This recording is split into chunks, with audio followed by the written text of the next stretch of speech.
On May 1st, 1865, in a speech at the House of Commons, paying tribute to the U.S. President Abraham Lincoln, who was assassinated on April 14th of that year, it says, "Assassination has never changed the history of the world."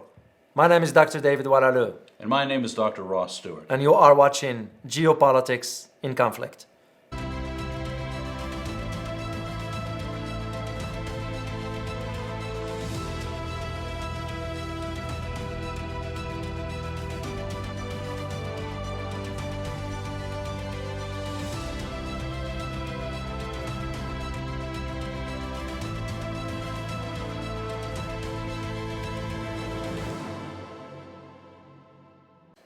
David, do you think that they meant that in sarcasm, or were they just plain not paying attention to reality?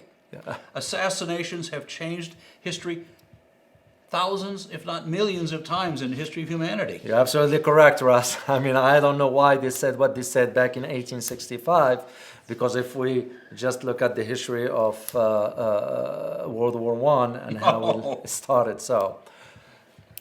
Well, what we have is Israel suspected of assassinating a high-level Iranian scientist, one of many that they've assassinated in the last decade. And Tehran, of course, is outraged at this, and we're going to do a deep dive into what that really means today. Yeah.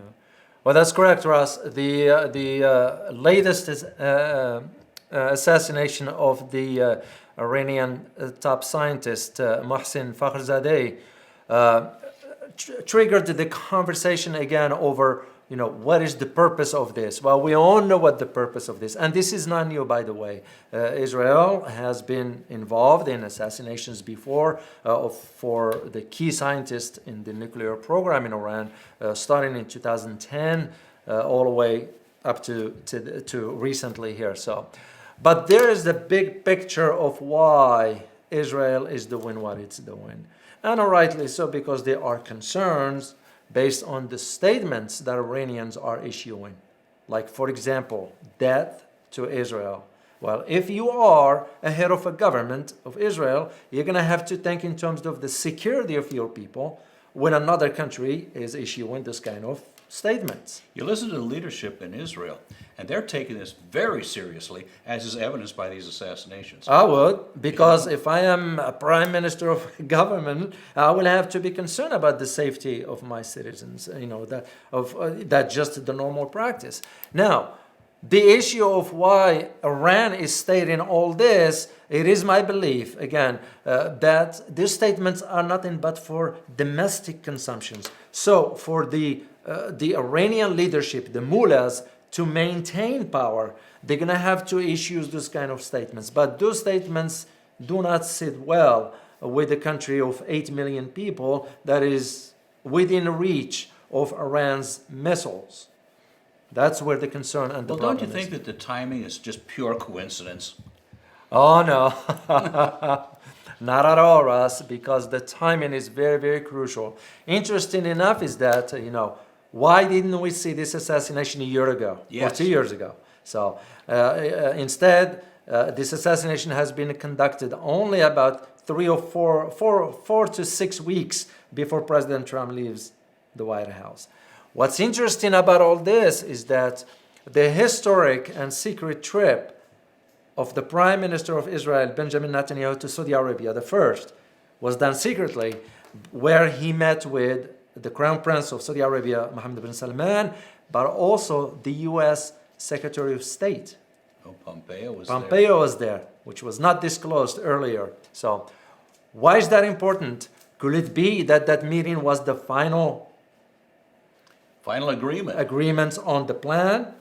We don't know. Could it be also that Netanyahu wants to get the oral approval of the United States, the green light, if you will, to move forward with the assassination? Possibly, possibly not. So, but whatever it is that the trip of Benjamin Netanyahu to Saudi Arabia happened the week before the assassination took place. The final cutting of the deal. That's true. That's true. But what do you think the consequence is going to be of Iran dealing with the new president, Biden? Well, Iran now is at a crossroads. You know, as I wrote an article about it just recently about this particular point. Iran has two options. One of them is to wait till President Trump leaves office and retaliate, or do nothing. Oh, Not- both are clumsy here. Yeah. Oh, wow. Because if they don't, if they react right now, they're gonna just invite an all-out war, and we all know what it means for the Middle East, how that's gonna impact the landscape in the Middle East. Middle East is already a volatile region, and you just add in fuel to the fire per se. So, if they don't do, if, Catastrophic consequences for virtually everybody, but most especially Iran, because of Israel's nuclear capability. well, that's correct, but also Irans understand that that's a red line they won't be able to cross. And I believe, based on the research that I've conducted about Iran and so forth, I do believe that Iran will not attack Israel because they know what it means. And what it means basically is a nuclear device will have to be used against Iran, which means basically you're going to level the entire country. So, and we can only see where this is going to lead to, because an event like this was going to impact international relations, is going to impact the geopolitical landscape, is going to impact international security, is going to impact global economy, it's going to impact the oil industry. Oh, it will God. have tremendous impact on so many sectors.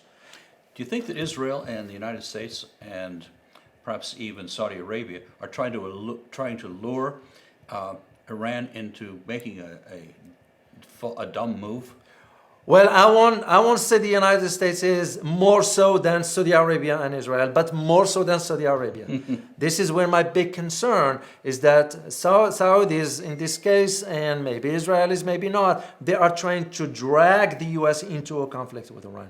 Because what I am certain of is that a war with Iran will look nothing like the war with Iraq.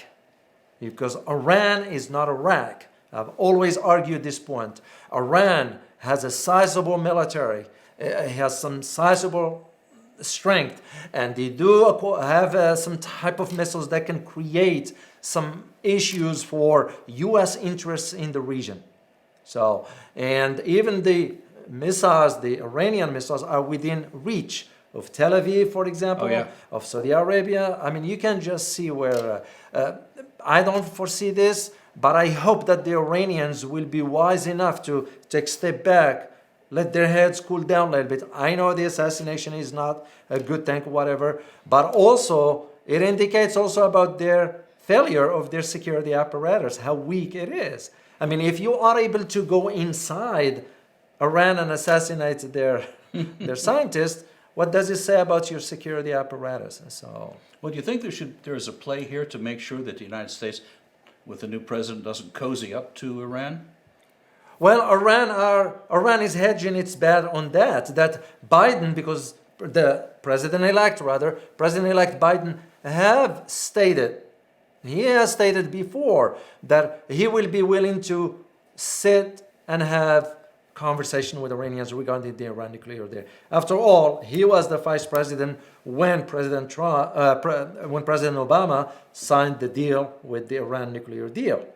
So, to President-elect Biden, it'll make more sense to not aggravate the situation, but wait till he's inaugurated and see whether the Iranian will want to go back to the JCPOA, the Joint Comprehensive Action Plan.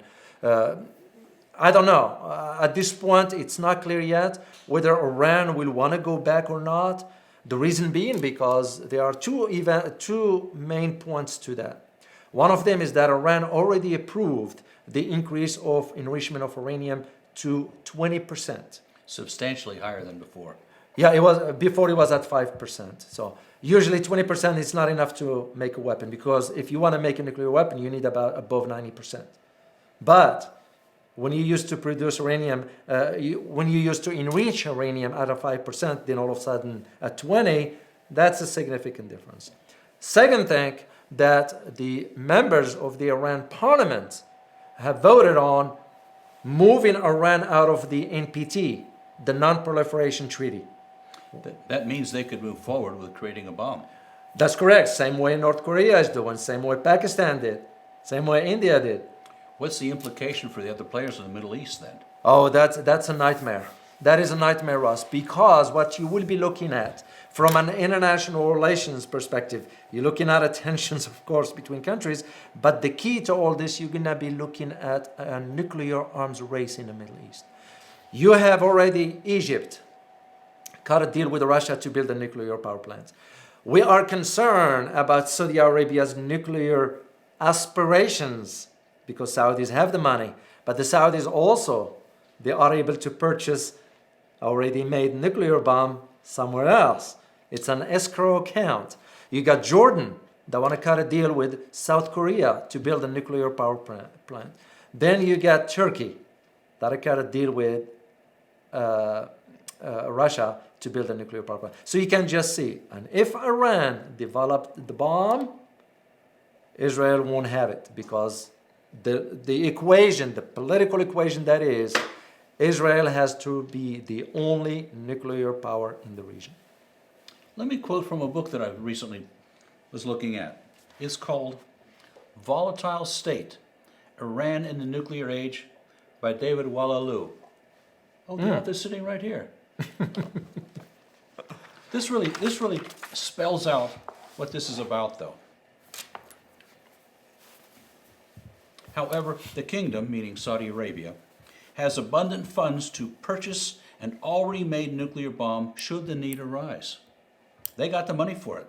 The question to ask is, when Shiite Iran acquires the bomb, will other countries, mainly Sunnis in the Middle East, follow suit? How might Israel remake its security and strategic position? And how far will Saudi Arabia divert its petroleum dollars to this end, as it does with the spread of its poisonous Wahhabi ideology? I pondered these questions as negotiations between the West and Iran were underway. No, that's correct, Russ. That was when I wrote it. While the negotiations at that time, 2014, 2015, were underway between the P5, the permanent members of the UN Security Council, plus Germany and Iran, they were negotiating that. So, where I see the concern of all this is that it will change the geopolitical landscape in the region.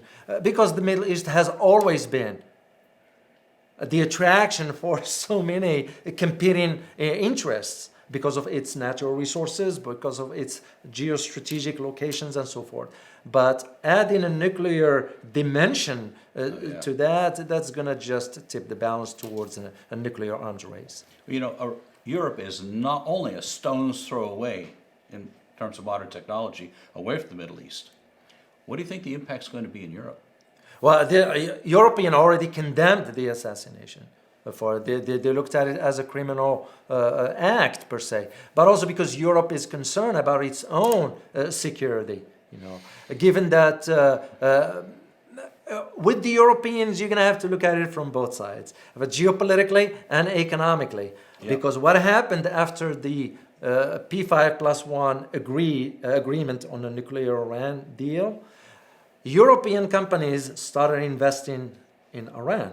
It's a big market. Yeah. It's an 86 million consumers over there. So you're going to have to, you got the German companies, you got the French, and some Italians, even the Swedes, some Swedish companies been investing in Iran. It was till 2018 when President Trump unilaterally withdrew from the nuclear deal and threatened to impose sanctions on Europeans doing business with Iran. So that changes the dynamics. This is why the Europeans are more concerned. But also because the distance is closer to the Middle East than for us, so Europeans are concerned if a war erupts in the Middle East, especially against Iran. Your best judgment, how likely is a war to happen?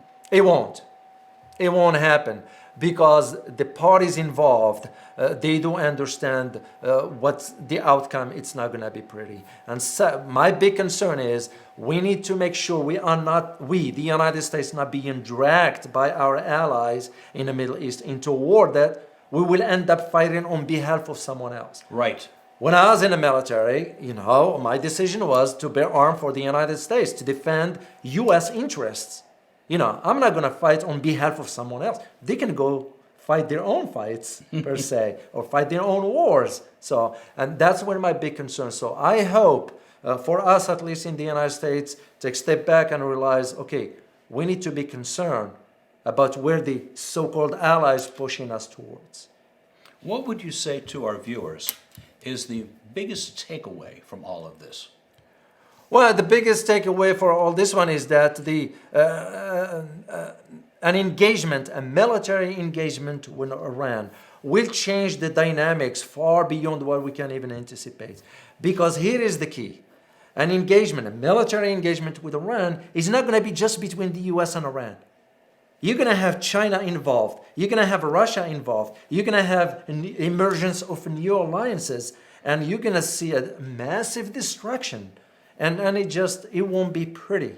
And this is why, personally, I do not foresee a war erupting against Iran. Yes, they lost a scientist and so forth. Maybe this will be a wake-up call for them to strengthen their security apparatuses. But at the same time, you look at from Israel perspective, they're going to have to be concerned about their own safety. The issue in Iran, like I wrote in the book, it's very complex. It's because for us in the West, we only hear about the negative aspects.